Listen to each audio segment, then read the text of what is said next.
Hello guys, আসসালামু আলাইকুম। সবাই কেমন আছেন? আশা করি সবাই ভালো আছেন। আজকে আপনাদের সামনে ভিডিও নিয়ে হাজির হয়েছি। সাইকেলের লিক সারা, সাইকেল কিংবা রিক্সা কিভাবে লিক সারে নিখুঁতভাবে এটা দেখানোর জন্য। আজকে আছি টাঙ্গাইল সদর কাঁঠালবাগান, কাকমারা কাঁঠালবাগান। এখানে বাদাইমা সুরমান ভাইয়ের দোকানে বাইক কিভাবে লিক সারে আমরা প্রথম থেকে এবং শেষ পর্যন্ত দেখব। একটা সাইকেল কিভাবে টায়ার টিউব খুলে লিক হাওয়া দিয়ে লিকটা কনফার্ম করে তারপর কিভাবে লিকটা সারে এটা দেখানোর চেষ্টা করব। দেখতে থাকুন।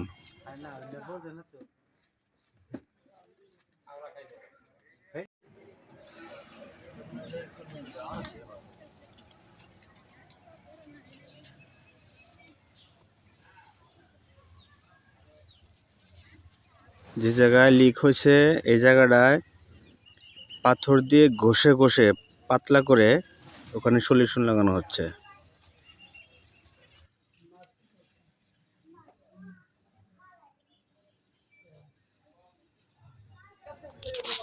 সলিউশন লাগানোর পর একটু শুকাইতে হয়। সলিউশন লাগানোর সাথে সাথে যদি পট্টিটা দেওয়া হয় ওটা লাস্টিং কম করে, এই জন্য সলিউশন লাগানোর পরে একটু ওখানে শুকাইতে দিতে হয়। শুকানোর পরে যে পট্টিটা ওইটাও ঘষে ঘষে পাতলা করে শোষণ দিয়ে তারপরে ওই লিকের উপরে যে জায়গা ফোড়ার উপরে পট্টিটা দিয়ে কেচির ডান্ডার দিয়ে ওখানে ঘষে ঘষে জিনিসগুলা ভালো করে লাগিয়ে দিচ্ছে, যাতে কোথাও কোনো ছিদ্র না থাকে, হাওয়া বের না হয়।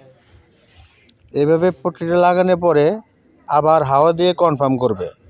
হাওয়া দিয়ে কনফার্ম করে তারপরে আবার চাকার ভিতরে যেভাবে ছিল ঠিক সেইভাবে আবার সেট করবে। টায়ারের ভিতরে টিউবটা সুন্দরভাবে আবার ঢুকিয়ে দেবে। ঢুকিয়ে দেওয়ার পরে তারপরে লিক সারা শেষ। এভাবেই একটি সাইকেলের টায়ার টিউব অনেক যত্ন সহকারে লিকগুলা সারানো হয়।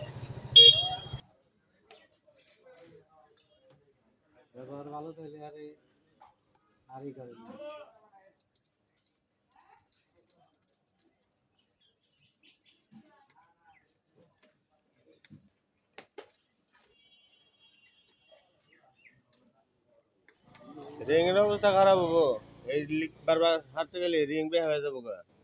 এটা বাতি দিতে পারে রিং তো বাতি, রিং এর অবস্থা খারাপ মানে রিং একটা জায়গা অনেক নি চালিয়ে যাব না, এই যে বের হয়ে যাবে না। ওই যে টায়ারটা যখন রিং এর ভিতরে ঢোকানো হয় লাস্টের দিকে একটু কষ্ট বেশি।